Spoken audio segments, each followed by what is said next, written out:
Hello friends, welcome back my YouTube channel mister R Sharma. तो दोस्तों, आज हम फिर आपके साथ जुड़े हैं और एक टॉपिक रहेगा आज का हिंदी व्याकरण का ही मान लें या काव्य शास्त्र के रूप में एक टॉपिक आएगा आपके पास अलंकार, जो कि शायद हर परीक्षा में एक दो प्रश्न जो है वो देखने को मिलेगा। ठीक है, चलिए अलंकार पर आज बात करेंगे कि अलंकार क्या है और किस तरह से इसके प्रश्न जो है वो बनते रहते हैं। तो सबसे पहला तो ये पता होना चाहिए कि अलंकार का शाब्दिक अर्थ है क्या और अलंकार शब्द बना किस उपसर्ग या प्रत्यय से बना है। ठीक है, तो सबसे पहली बात करते हैं कि अलंकार का शाब्दिक अर्थ क्या है। तो लिख लें कि जो अलंकार का शाब्दिक अर्थ होता है वो क्या होता है, आभूषण होता है, आभूषण अथवा गहना होता है। आभूषण अथवा गहना अलंकार का शाब्दिक अर्थ है। और अलंकार जो शब्द बना है वह बना है दो शब्द, एक आएगा अलम जो कि इसमें उपसर्ग है और एक है कार, कार प्रत्यय है। अलम का अर्थ होता है शोभा और कार का अर्थ होता है करने वाला, करने वाला। अब क्या होता है कि एक जिस प्रकार एक नायिका है या स्त्री है अपने आप को सुंदर दिखाने के लिए क्या करती है, आभूषणों का गहनों का प्रयोग करती है, उसी प्रकार एक कवि अपनी कविता को और अधिक आकर्षित या सुंदर बनाने के लिए क्या करता है, अलंकारों का प्रयोग करता है। ठीक है, और अलंकार कहते किसे हैं, शोभा कारक रूपों को अलंकार कहेंगे। ध्यान रखने क्वेश्चन आया हुआ है कि शोभा कारक रूप क्या होते हैं या किसे कहेंगे, शोभा कारक रूपों को अलंकार कहते हैं। शोभा कारक मतलब करने वाले रूप को, शोभा करने वाले रूपों को क्या कहेंगे, अलंकार कहेंगे। और इसका शाब्दिक अर्थ क्या हो गया, आभूषण अथवा गहना, इसका शाब्दिक अर्थ हो गया। और अलंकार के प्रवर्तक की बात करें हम, ठीक है, अलंकार के जो प्रवर्तक हैं वो कौन है, भामह इसके प्रवर्तक माने जाते हैं। आचार्य भामह हैं संस्कृत के, जो कि अलंकार के प्रवर्तक माने जाते हैं। अब आएगा एक प्रश्न और बनेगा आपसे कि अलंकार के फिर भेद कितने हैं, भेद। तो अलंकार के जो कुल हैं वो कितने भेद माने जाते हैं, 3 हैं, कुल 3 भेद हैं। लेकिन मुख्य जो है, मुख्य केवल 2 ही भेद माने जाते हैं, 3 और 2।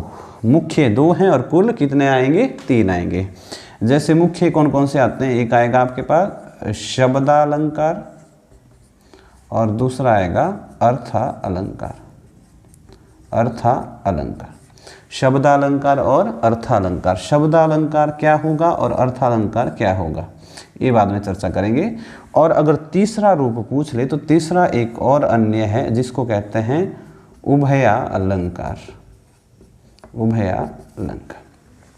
शब्दालंकार में क्या होगा कि जहाँ पर शब्द के माध्यम से सौंदर्य बढ़ाया जाएगा वो शब्दालंकार होगा, जहाँ अर्थ के माध्यम से सौंदर्य बढ़ाया जाएगा वो अर्थालंकार होगा, और जहाँ शब्द और अर्थ दोनों के माध्यम से सौंदर्य बढ़ाया जाएगा वो कौन सा होगा, उभया अलंकार होगा। तो भेद कितने होंगे, मुख्य 2 हैं और कुल 3 भेद हैं। अब 2 कौन से हैं, शब्दालंकार और अर्थालंकार, और तीसरा कौन सा आ जाएगा, उभया अलंकार। ये हो गया। अब है सबसे पहले हम बात करेंगे कि शब्दा अलंकार कौन कौन से हैं। चलिए यहाँ लिख देता हूँ मैं, शब्दा अलंकार। अब यहाँ से एक हमीरपुर बोर्ड जब अभी, अब तो शायद भंग हो चुका है बोर्ड, इसमें एक पहले प्रश्न बना हुआ था कि शब्दालंकार के भेद कितने हैं। ठीक है, वैसे तो शब्दालंकार बहुत सारे होते हैं लेकिन इसके मुख्य 3 भेद माने जाते हैं शब्दालंकार के।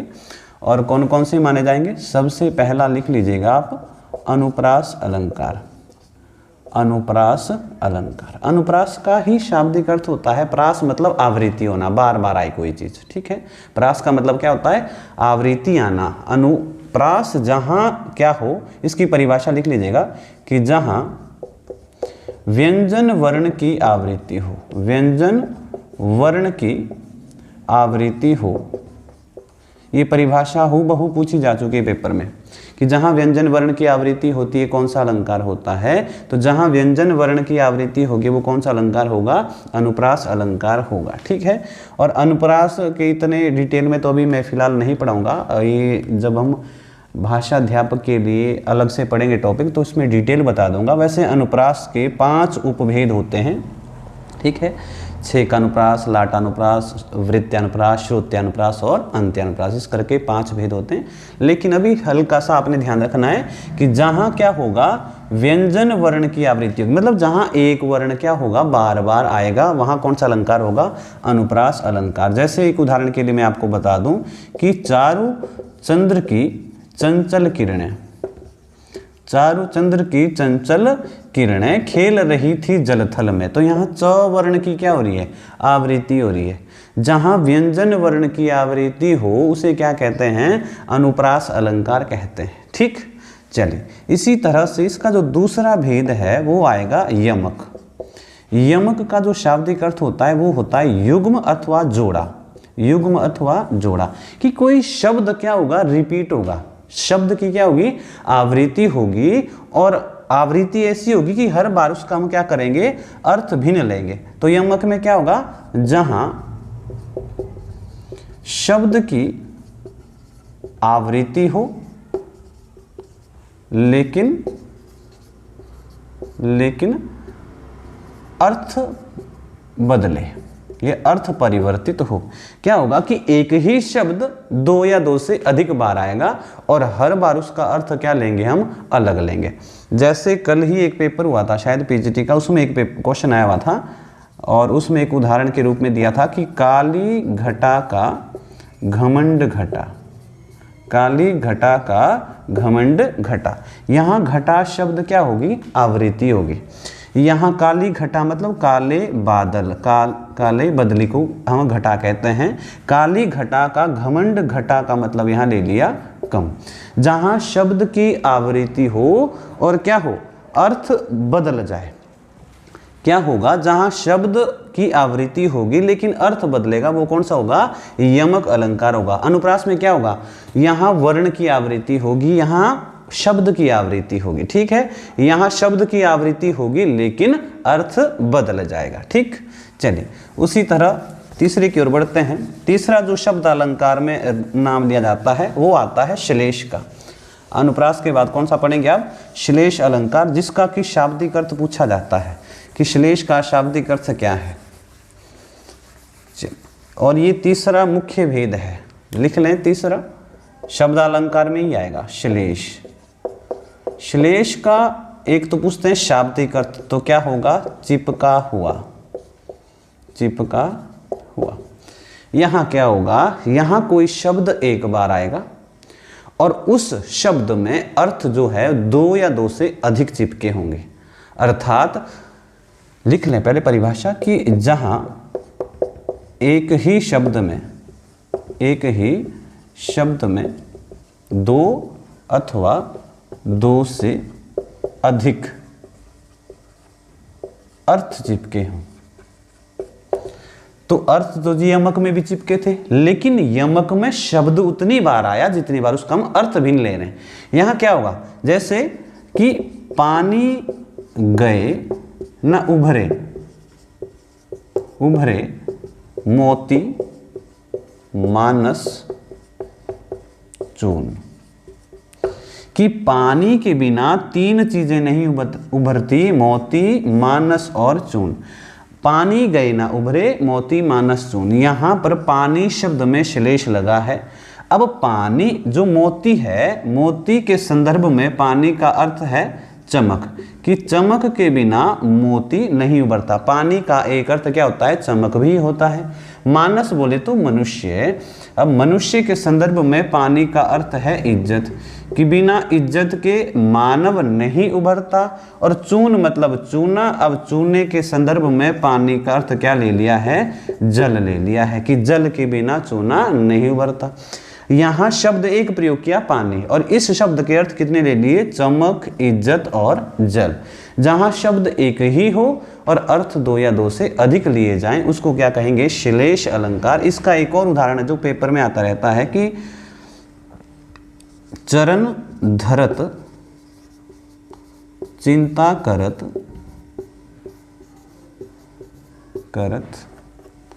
चितवन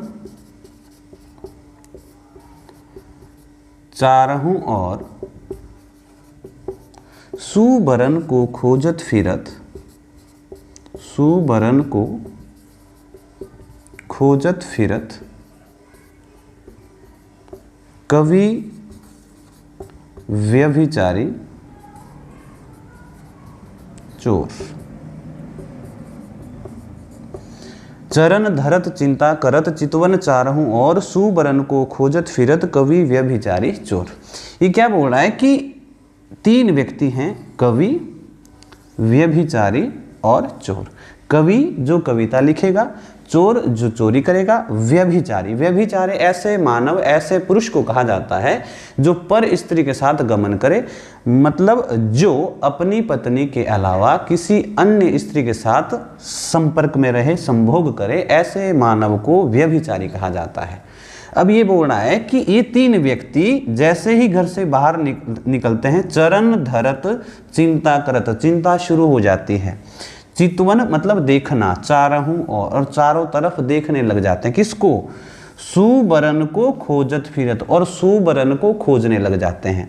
अब यहाँ सुबरन शब्द में श्लेष लगा है। कवि के संदर्भ में सुबरन का अर्थ है अच्छे वर्ण। अच्छे वर्ण कह लें या अच्छे शब्द कह लें, कि अच्छे शब्द मिल जाए तो मैं एक बेहतरीन कविता लिख दूंगा।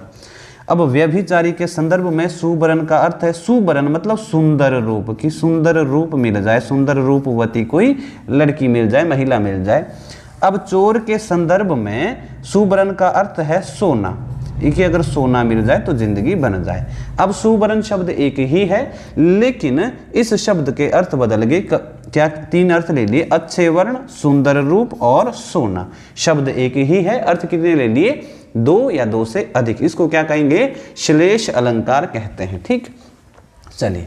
और श्लेष जिनको वैसे तो लगभग पता होगा, जो भाषा अध्यापक वाले बच्चे हैं, जो श्लेष है वो दो प्रकार के होते हैं। एक अभंग श्लेष होता है और दूसरा सभंग होता है, लेकिन जनरली आपसे इतना डिटेल में नहीं पूछा जाएगा दूसरी परीक्षाओं में। चलिए, एक और है, ये तीन मुख्य है जो हमने बात की थी कि शब्दालंकार के कितने भेद हैं, तो जवाब मुख्य रूप से तीन आएगा। लेकिन इसके अलावा और भी है। नंबर 4 पे एक आएगा वक्रोक्ति अलंकार। वक्रोक्ति अलंकार, वक्रोक्ति अलंकार बना है वक्र धन उक्ति से। वक्र धन उक्ति, वक्र का अर्थ क्या होता है? वक्र का अर्थ होता है टेढ़ा, और उक्ति का अर्थ होता है कथन करना, कोई बात करना। जहां क्या हो, टेढ़ी बात की जाए। टेढ़ी बात का मतलब है कि मेरे द्वारा कोई बात कही गई है और मेरी बात का आप कुछ और अर्थ ले रहे हैं, या जानबूझकर जाए अनजान रूप में, कि मेरे द्वारा कही गई बात का जब श्रोता क्या करेगा, कुछ और अर्थ निकालेगा, ऐसे ही वक्रोक्ति उत्पन्न होती है। तो लिख लें कि इसकी परिभाषा कि जहां वक्ता, वक्ता बोलने वाला, वक्ता अथवा लेखक द्वारा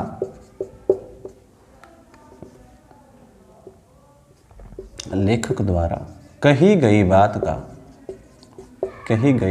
बात का श्रोता अथवा पाठक कुछ भिन्न अर्थ ले,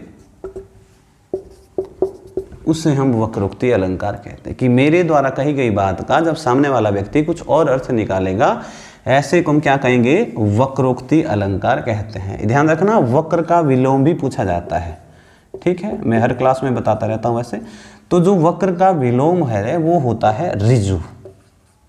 ऋजु, ध्यान रखें, वक्र का जो विलोम है वो क्या होगा? ऋजु। यहाँ आपको दिख नहीं रहा होगा, यहाँ ध्यान रखना, ऋजु विलोम क्या होगा? ऋजु है। ऋजु मतलब सीधा, वक्र मतलब टेढ़ा। तो वक्रोक्ति में क्या हो गया कि सामने वाले व्यक्ति ने कोई बात कही और आपने उसका कुछ और अर्थ ले लिया, उसको वक्रोक्ति कहेंगे। और एक उदाहरण मैं आपको दे रहा हूं। और वक्रोक्ति में कि कौन तुम इत आए कहां,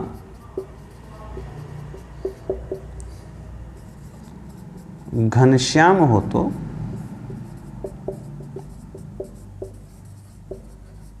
कितहीं बरसो।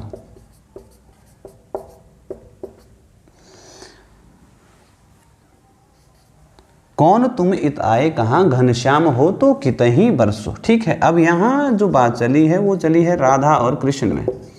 राधा और कृष्ण में वार्तालाप चली है। राधा रूठी है और कृष्ण मनाने आए हैं। अब कृष्ण से उन्होंने पहला प्रश्न किया कि कौन तुम, आप कौन हैं, इत आए कहाँ और यहाँ क्यों आए हैं। फिर कृष्ण जवाब देता है कि मैं घनश्याम हूँ। तो कहती है कि घनश्याम हो तो कहीं और जाकर बरसो। अब घनश्याम का अर्थ वक्ता का क्या रहा कि मैं कौन हूँ, कृष्ण हूँ, और श्रोता ने इसका अर्थ क्या ले लिया कि अगर बादल है तो कहीं और जाकर बरसो, चाहे जानबूझकर चाहे अनजान रूप में। यदि आपकी बात का किसी और के द्वारा कुछ भिन्न अर्थ लिया जा रहा है उसको क्या कहते हैं, वक्रोक्ति अलंकार कहते हैं। ठीक, चलिए ये मुख्य है। एक और अगर आपको ध्यान रखना है तो शब्द अलंकार में एक और अलंकार नाम आता है जिसको कहते हैं विप्सा अलंकार। ठीक है, कौन सा रहेगा, पांचवा लिख लीजिएगा आप, विप्सा अलंकार। और विप्सा अलंकार में क्या होता है, विप्सा अलंकार में भी आवृत्ति होती है शब्दों की, लेकिन कैसी होगी, विस्मय शब्द की आवृत्ति होगी या विस्मय शब्द का प्रयोग हुआ। विस्मय शब्द तो समझते हैं आप, विस्मय शब्द कैसे होते हैं, जैसे हाय हाय यह क्या हो गया। ठीक है, राम राम तुम्हारी यह दशा किसने कर दी। ठीक है, या कहेंगे कि छी छी यह क्या हो रहा है या ये कैसा ढंग बना के रखा है। तो जहां विस्मय ढंग से पदों की आवृत्ति होगी ऐसे रूप को हम क्या कहेंगे, विप्सा अलंकार कहेंगे। ठीक है, तो ध्यान रखना है। अभी हमने 5 अलंकार पढ़े। शब्द सबसे पहले अनुप्रास अलंकार, जहां वर्ण की आवृत्ति होगी, व्यंजन वर्ण की आवृत्ति होगी, एक ही वर्ण बार बार आएगा। यमक में क्या होगा, कोई शब्द आएगा युग्म में जोड़े के रूप में आएगा और हर बार उसका अर्थ हम क्या लेंगे, अलग लेंगे। एक तो हमने आपको उदाहरण दिया था काली घटा का घमंड घटा। एक और उदाहरण उसमें आता रहता पेपर में कि कनक कनक ते 100 गुनी मादकता अधिकाय, वो खाए बोराए जग ये पाए बोराए। कनक कनक शब्द की आवृत्ति हो रही। एक कनक का अर्थ है धतूरा तो दूसरे कनक का अर्थ है सोना। ठीक है, तो जहां पर शब्द की आवृत्ति होगी वो कौन सा है, यमक। तीसरा था श्लेष अलंकार। श्लेष में क्या बताया था, श्लेष में आपको बताया था कि जहां पर क्या होगा, शब्द एक होगा और अर्थ उसके 2 या 2 से अधिक होंगे। जैसे हमने पानी शब्द का अर्थ 3 ले लिए थे, सुबरन शब्द के अर्थ 3 ले लिए थे। तो जहां शब्द एक ही होगा और अर्थ क्या होंगे, 2 या 2 से अधिक लिए जा रहे होंगे उसको कहेंगे श्लेष अलंकार। वक्रोक्ति में जहां टेढ़ी बात की जाए, टेढ़ा कथन कहा जाए, सामने वाले व्यक्ति ने जो बात कही उसका कुछ और अर्थ ले रहे हैं। और अंतिम विप्सा, जहां विस्मय ढंग से पदों की आवृत्ति होगी उसे विप्सा अलंकार कहते हैं। ठीक है, तो चलिए ये रही आज की वीडियो। ये शब्द अलंकार है, लंबी वीडियो बन जाएगी, इसीलिए अगले भाग में हम अर्थ अलंकार पर चर्चा करेंगे। अर्थ अलंकार में ज़्यादातर प्रश्न बनते रहते हैं, उसमें रूपक उत्प्रेक्षा से बहुत ज़्यादा प्रश्न आ रहे हैं आजकल, तो उस पर भी चर्चा करेंगे। तो चलिए मिलते हैं अगली वीडियो में, तब तक के लिए जय हिंद जय भारत। यदि आपको कोई भी डाउट हो तो कमेंट बॉक्स में ज़रूर पधारें, अपना विचार रखें। जय हिंद।